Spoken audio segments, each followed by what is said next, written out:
Okay, here's part 3 of the same video. It's probably going to take me all day to upload these short 5-minute videos. So we'll do a voltage reading on the receiver coil here.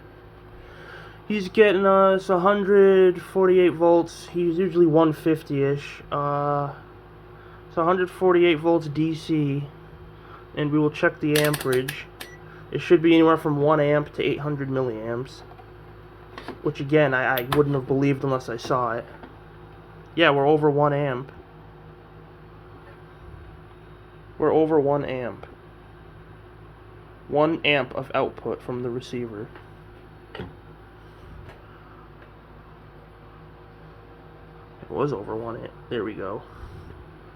1 amp. Real usable power. Back to the voltage. So yeah, if you do 149 or 148 or 150 volts times 1 amp, you get a little over or under 130 watts of power. So I'll disconnect them. Now I'll connect this really bright green light bulb.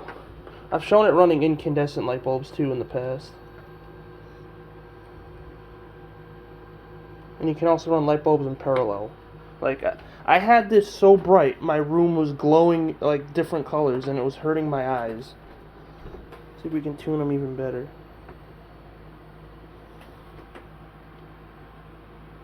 It's probably max tuned right there. Like, there's light everywhere. And I'll take a fluorescent tube, and it will also ignite. A huge tube.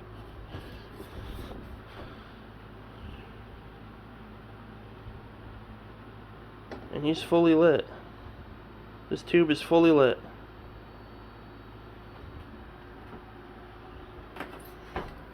It's just hard to see it because the green light is so bright. Well,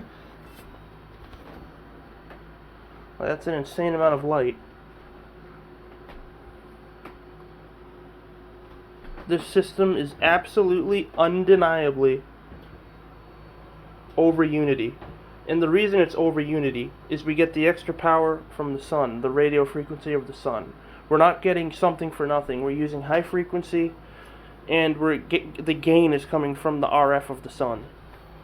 It's like the next generation of solar panel.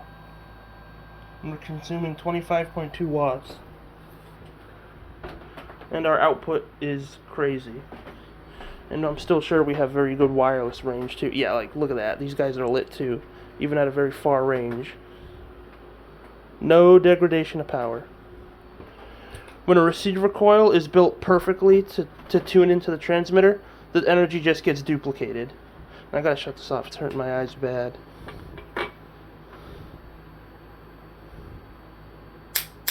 Like, we got juice.